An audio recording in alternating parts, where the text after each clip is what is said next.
بسم اللہ الرحمن الرحیم۔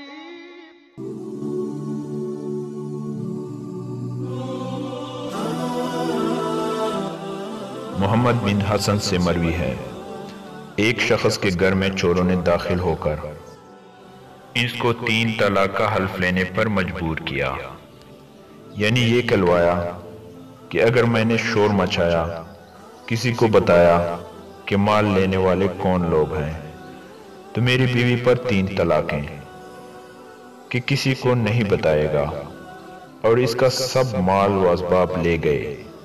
صبح کو وہ شخص چوروں کو دیکھتا رہا کہ وہ اس کا مال فروخت کر رہے ہیں، مگر اس حلف کی وجہ سے بولنے کی قدرت نہیں رکھتا تھا۔ اس نے آ کر امام ابو حنیفہ رحمۃ اللہ علیہ سے مشورہ کیا۔ آپ نے فرمایا، میرے پاس اپنے محلے کے مسجد کے امام اور مؤذن کو لاؤ، اور اہل محلہ میں سے جو صاحب جا اشخاص ہیں ان کو بھی۔ یہ شخص ان سب کو لے گیا۔ ان سے امام ابو حنیفہ رحمۃ اللہ علیہ نے فرمایا کہ کیا آپ لوگ چاہتے ہیں کہ اس کا مال و اسباب اللہ اس کو واپس کر دے؟ سب نے اس بات میں جواب دیا۔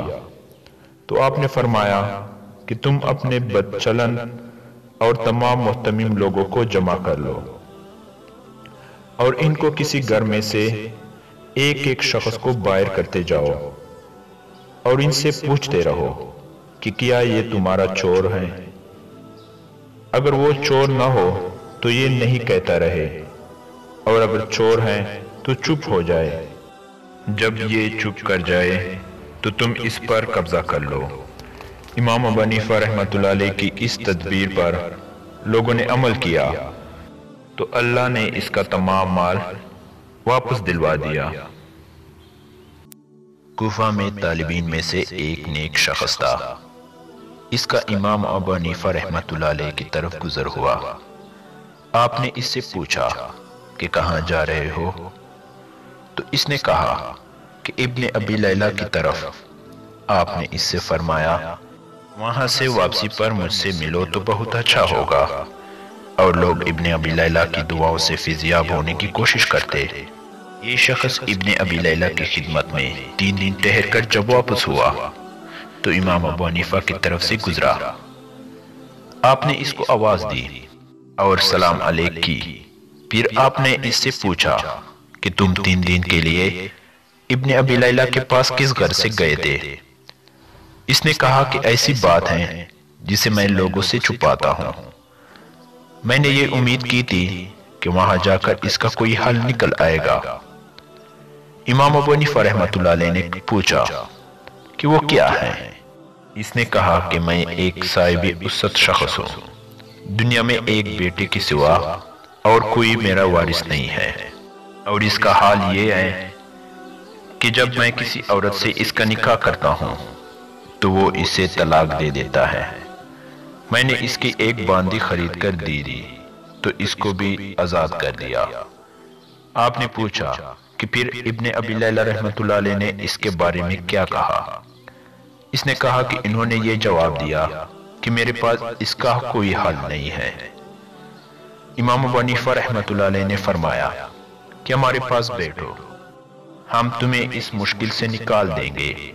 پھر کانا آ گیا، اس کو اس میں شریک کیا۔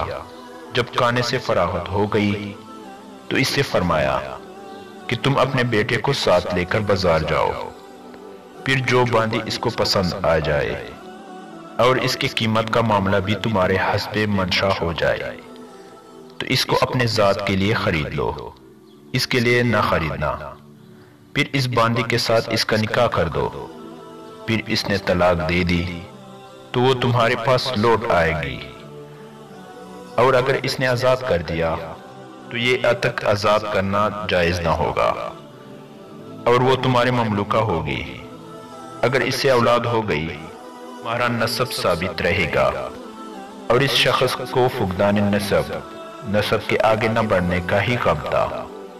اس نے کہا کیا یہ جائز ہیں؟ آپ نے فرمایا کہ بالکل جائز ہیں۔ پھر یہ شخص ابن ابی لیلہ رحمۃ اللہ علیہ کے پاس گیا۔ اور اسے تدبیر کا ذکر کیا تو انہوں نے بھی کہا کہ امام ابو حنیفہ رحمۃ اللہ علیہ نے ٹھیک رائے دی ہے۔ حضرت امام ابن جوزی رحمۃ اللہ علیہ اپنے مشہور کتاب الازکیاء میں ایک اور واقعہ امام ابو حنیفہ رحمۃ اللہ علیہ کے متعلق بیان فرماتے ہیں۔ ہم کو معلوم ہوا کہ ایک شخص امام ابو حنیفہ رحمۃ اللہ علیہ کے پاس آیا اور شکایت کی کہ اس نے کسی جگہ مال دفن کیا تھا۔ اب وہ موقع جگہ یاد نہیں آتا۔ امام ابو حنیفہ رحمۃ اللہ علیہ نے فرمایا یہ کوئی فقہی سوال نہیں ہے کہ جس کا میں کوئی حل نکالوں۔ اچھا ایسا کرو کہ جاؤ اور آج تمام رات نفل پڑھتے رہو صبح تک، انشاءاللہ تمہیں یاد آ جائے گا۔ اس شخص نے ایسا ہی کیا۔ ابھی چوتھائی رات سے بھی کم ہی کڑا تھا کہ اس کو وہ جگہ یاد آ گئی تو اس نے نوافل کو ختم کر دیا۔ پھر اس نے ان کی خدمت میں حاضر ہو کر اطلاع دی۔ آپ نے فرمایا میں سمجھتا تھا کہ شیطان تجھے نوافل نہیں پڑھنے دے گا اور تجھے یاد دلا دے گا، کیوں نہ تو نے اللہ عز و جل کے شکرانے کے لیے بقیہ رات نفل پڑھنے میں گزاری۔